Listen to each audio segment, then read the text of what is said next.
Hi bed lovers, நீங்கள் புதுசாக bed வாங்கியிருக்கீங்களா அல்லது ஏற்கனவே பெட்டு வச்சுருக்கீங்களா அப்படின்னா இந்த வீடியோ உங்களுக்காக தான். ஆசைப்பட்டு பெட்டு வாங்கிட்டு பெட்டு எப்படி பராமரிக்கும் தெரியாமல் கன்ஃபியூஷனில் இருக்கீங்களா? கவலையை விடுங்க.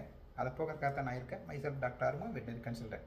இதை பற்றி தெரிஞ்சுக்க போகிறோம்னா டிவார்மிங்னா குடற்புழு நீக்க மருந்து. அதாவது ஒரு பப்புக்கு வளர்ச்சி சிறப்பாக வேணும் அப்படின்னா அதுக்கு நமக்கு ப்ராப்பராக டிவார்மிங் பண்ணணும்.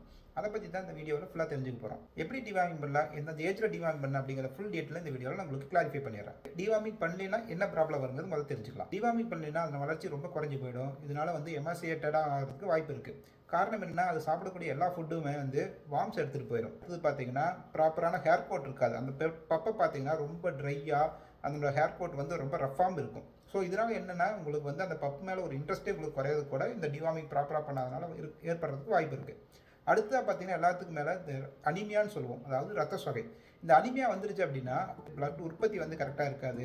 இதனால் ரத்தத்தினுடைய அளவு குறையிறதுனால ஈஸியாக அதர் டிசீசஸ், காமனாக இருக்கக்கூடிய டிசீஸ் எல்லாம் வரதுக்கு முக்கிய காரணம். ஃபார் எக்ஸாம்பிள் பார்வர்ட் கனைடிஸ்டமர் போன்ற வைரல் இன்ஃபெக்ஷன் எல்லாம் கூட வரதுக்கு முக்கிய காரணமே ப்ராப்பராக டிவார்மிங் பண்ணாதனால தான். ஸோ அப்போ எப்படி டிவார்மிங் பண்ணணும், எந்த ஏஜ்லேருந்து டிவார்மிங் ஸ்டார்ட் பண்ணணும் அப்படிங்கிறத இனி பார்ப்போம். அதாவது இப்போ நீங்கள் பப்பா வளர்த்தல் வாங்கியிருக்கிறீங்க அல்லது ஏற்கனவே உங்களுக்கு இருக்கக்கூடிய டாக் குட்டி போட்டிருக்கு அப்படின்னா அது பப்புனுடைய ஏஜ் 15வது நாள்லேயே நீங்கள் ஸ்டார்ட் பண்ணலாம். அதாவது 2 வாரம்னு சொல்லுவாங்க. 2வது வாரத்திலேயே நீங்கள் டிவார்மிங்கை ஸ்டார்ட் பண்ணிடணும். சரி, அடுத்த டிவார்மிங் எப்போ கொடுக்கலாம்னா அதனோட ஏஜ் 3 மாதம் ஆகிற வரைக்கும் 15 நாட்களுக்கு ஒரு முறை டிவார்மிங் கொடுக்கணும். 3 மாதங்களுக்கு பிறகு எப்படி கொடுக்கணும் அப்படின்னா மாதம் ஒரு முறை கட்டாயம் அதனோட ஏஜ் 6 மாதம் ஆகிற வரைக்கும் டிவார்மிங் கொடுக்கணும்.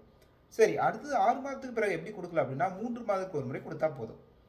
உங்களுடைய பப்புக்குரிய டிவார்மிங் ஷெட்யூலை நான் கொடுக்குறேன். அதை நீங்கள் ஸ்க்ரீன்ஷாட் எடுத்து வச்சுக்கங்க. உங்களுக்கு தேவைப்பட்டால் கண்டிப்பாக யூஸ் பண்ணிக்கங்க.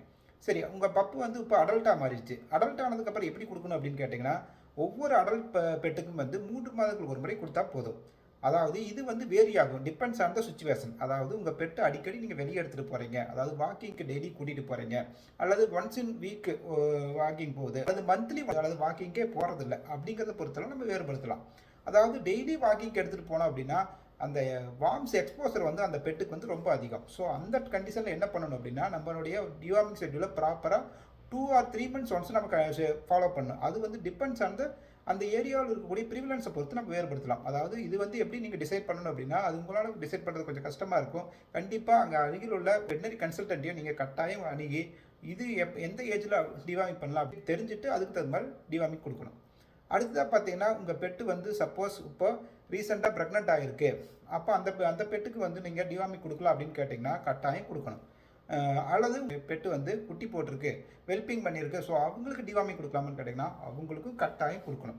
சரி, அவங்களுக்கு கொடுக்கறதுனால என்ன யூஸ் அப்படின்னு கேட்டிங்கன்னா குறிப்பாக சில வார்ம்ஸ் பார்த்தீங்கன்னா மதர்லேருந்து பப்புக்கு அதனுடைய கொலஸ்ட்ரால் மற்றும் பிளாசண்டா மூலிமா டிரான்ஸ்மிட் ஆகும்.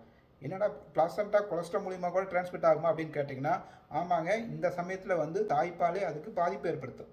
ஸோ அந்த மாதிரி கண்டிஷனில் நீங்கள் என்ன பண்ணலாம் அப்படின்னா அது கட்டாயம் அது ப்ரெக்னெண்ட்டாக இருக்கும் போதுமோ அல்லது அது வெல்பிங் ஆகக்கூடிய டைமில் அதனோட ஷெட்யூல் வந்ததுனாவோ கட்டாயம் அதுக்கு டிவார்மிங் கொடுக்கணும்.